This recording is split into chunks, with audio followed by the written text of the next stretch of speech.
Elections have consequences. Our fellow Americans use their vote to choose who will work for them. So I ask you all a simple question, especially to my colleagues. Is that what is happening here today?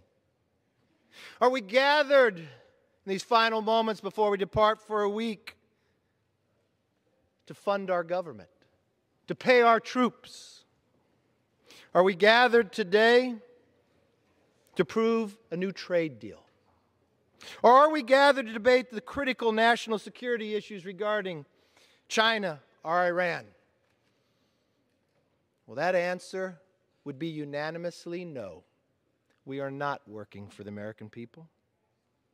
Those items would resemble the achievements of a productive Congress, a Congress that truly works for the people. But you know what this Congress counts? This Congress records is more subpoenas than laws. That's the legacy.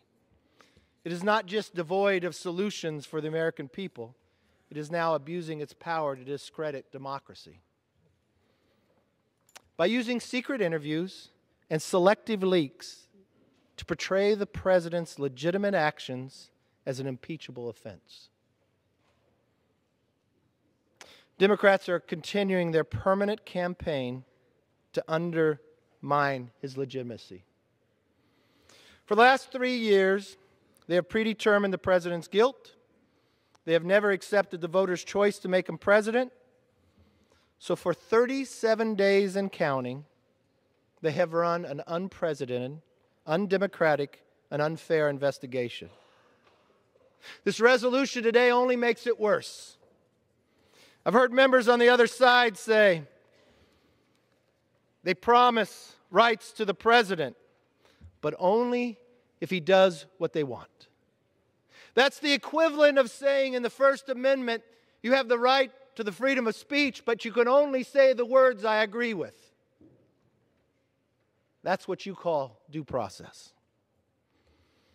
The amendment offered by my colleague, Mr. Cole, would help correct some of the transparency concerns we have witnessed over the last few weeks. But today is more than the fairness of an impeachment process. It is about the integrity of our electoral process. Democrats are trying to impeach the president because they are scared they cannot defeat him at the ballot box. That's not my words. That's the words of my colleagues from the other side of the aisle that has offered impeachment 3 different times. This impeachment is not only an attempt to undo the last election, it is an attempt to influence the next one as well. This is not what Democrats promised when they entered the majority 11 months ago. In this chamber, we heard from our speaker while we all sat here. We heard what the speaker said when she talked about words of optimism and cooperation. It was said we would work together to make America stronger, more secure, and more prosperous. We were told our mission was to return the power to the people. In fact, our new colleagues on the other side of the aisle were sent to Washington with a mandate to do just that. So what's happening? Nothing like that today.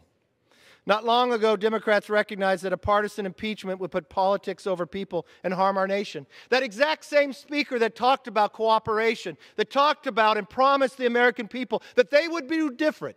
They would be different if you trusted you with the majority. You have failed in that promise.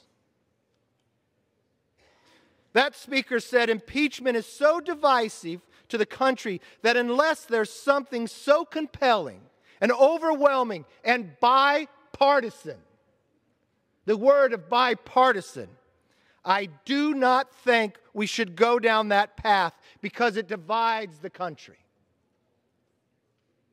What has changed since those words have been spoken?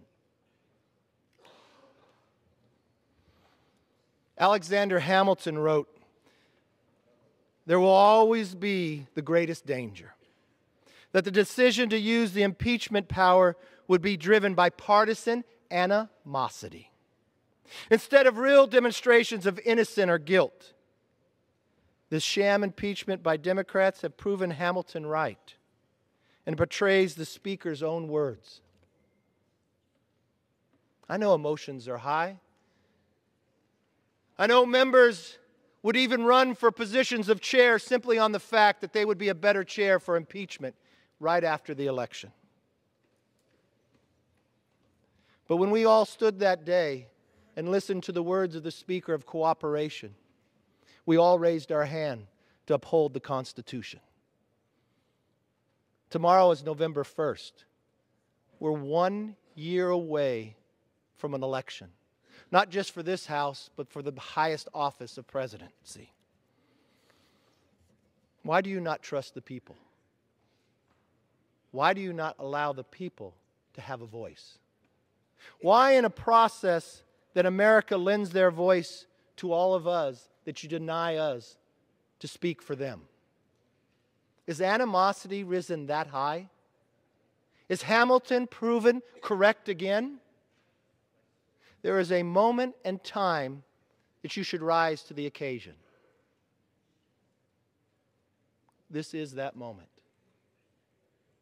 This is the moment that history will write.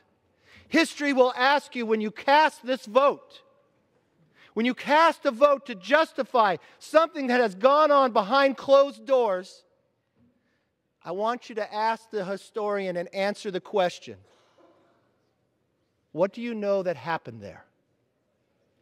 Have you read anything that took place that you just justified? What do you believe the definition of due process is?